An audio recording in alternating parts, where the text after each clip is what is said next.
Okay, I'll give you an extra 2 minutes, so you have 5 minutes. Thank you very much, Honorable Speaker. Honorable Speaker, as the rule provided in the PFM Act, Article 39A, that we have to balance our expenditure and our revenues. Honorable Speaker, I want to talk as the chairman of budget, and I actually want to talk as an indifferent party, that whatever may happen on the bill, the Budget and Appropriations Committee is prepared, Honorable Speaker. But from the onset, we want to laud Kenyans for their voices. This country belongs to Kenyans, and when they express themselves, they are doing precisely what the Constitution provides. I also want to laud all the Kenyan leaders, including our side of government and the other side, Honorable Speaker, because we are all geared to the welfare of the Kenyan people. Honorable Speaker, I have since, and I want members to, if possible, they can have this in their mind as we debate. I have since received a letter and communication from the National Treasury addressed to the clerk of the National Assembly, but I am copied as the chairperson of budget. Honorable Speaker, the Treasury is looking in all scenarios. Scenario number 1, if the bill passes only with the amendments from the Finance Committee. Scenario number 2 is actually if the bill, the MPs in their wisdom decide that we shelve it.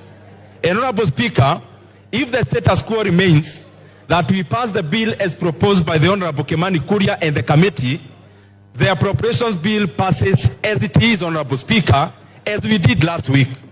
However, Honorable Speaker, it is important for members to note that in case there is a downfall in terms of the revenues by the proposed 200 billion that was to be raised in the finance bill, Honorable Speaker, then the government and the National Treasury and the Budget Committee is also prepared for that scenario.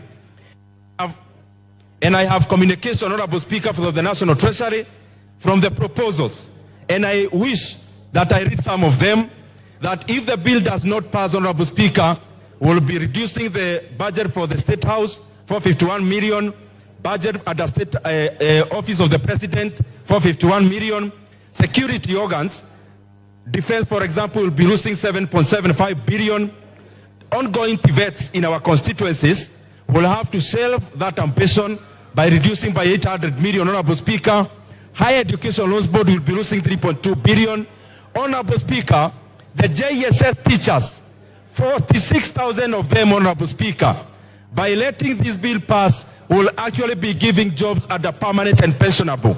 Honorable Speaker, if the wisdom of this House is to shelve that decision, then it means the JSS teachers, whom, Honorable Speaker, I would persuade this House that we confirm there will be no funding. NGCDF will be reducing by 15 billion shillings, which is 50 million per constituency, Honorable Speaker. The monies we appropriated for electricity, 50 million per constituency, Honorable Speaker, by again not giving the National Treasury the power for more revenue-raising measures, the 50 million per constituency will be disappearing today, Honorable Speaker. Coffee Cheriford will be cut 1 billion, Honorable Speaker, if there is no funding, Honorable Speaker, through the finance bill. Our last plea is this. This letter is public information. It can be shared to the members of Parliament.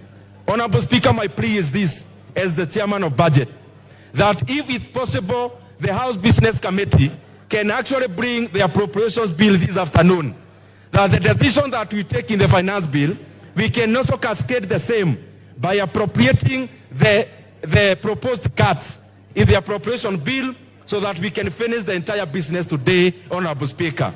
However, Honorable Speaker, I am sure with the same energy that we are speaking either for or against, we will also explain to Kenyans, the JSS teachers, I am sure those who will be voting against their confirmation to PNP, we will also explain to them, Honorable Speaker. Those voting against increment in CDF will also be, Honorable Speaker, explaining to Kenyans about it. Those who will be voting against the increment, Honorable Speaker, of employing 20,000 more teachers will have an ample time to explain to the teachers of this country, Honorable Speaker.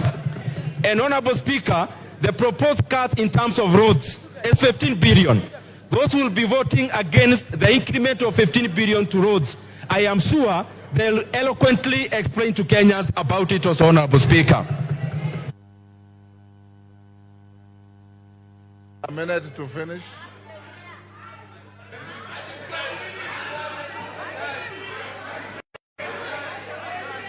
Order.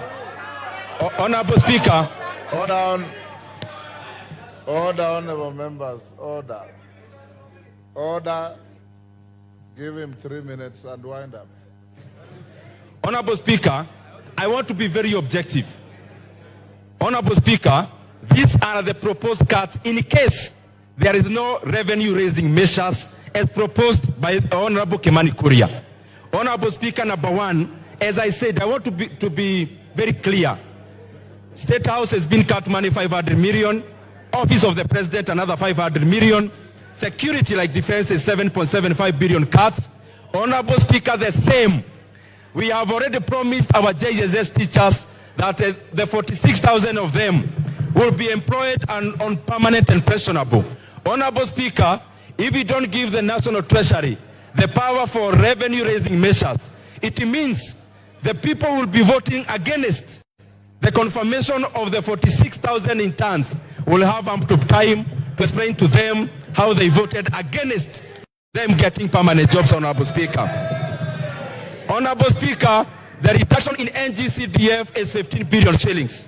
That is a small figure, Honorable Speaker, because I can see members are saying 50 million is not much. In Kiharo, it's a lot of money, Honorable Speaker, that every constituency will be cut 50 million shillings starting July, Honorable Speaker. GAF, we just added them 500 million. Honorable Speaker, the proposal is to reverse the 500 million and also to reduce further by an extra 1 billion, Honorable Speaker. The monies we appropriated for electricity, 50 million per constituency, Honorable Speaker. I hope those who will be voting against electrification in our villages will have time to explain to Kenyans why they are voting against electricity in our rural areas, Honorable Speaker. Honorable Speaker, there is a proposed reduction. Order. Honorable Commissioner Mishi, I know you differently. Order. Order, honorable members. Order. Order, honorable members on both sides of the House. Order. Order. Honorable members on both sides of the House. In the tradition of Parliament, if you approve of something, you thumb your feet. You don't wail and shout as if you are in a rally. This is not a rally. This is a House of Parliament. Ndindi, can you wind up? Honorable Speaker, the other thing is that there is a proposed reduction of 1 billion shillings in livestock restocking. From our side, we believe those who lost their livestock deserve to be compensated. Those who will vote against 1 billion that is going to livestock restocking will explain to our pastoralists, Honorable Speaker. Honorable Speaker, also, the monies proposed for reduction for school feeding program is 1.8 billion. On our side, we believe the 1.8 billion is needed to feed the children of this country as they go to our schools, Honorable Speaker. Honorable Speaker, the political parties, we can all agree in unison. We are proposing a cut of 900 million. I know that is not contentious. We can agree to cut it this afternoon, Honorable Speaker, because we are also prepared for it. Honorable Speaker, there is a proposed cut of 5.5 billion shillings for cash transfer. Our parents who registered last year deserve to get their cash transfer. Order, time up. Bet Simba. Order.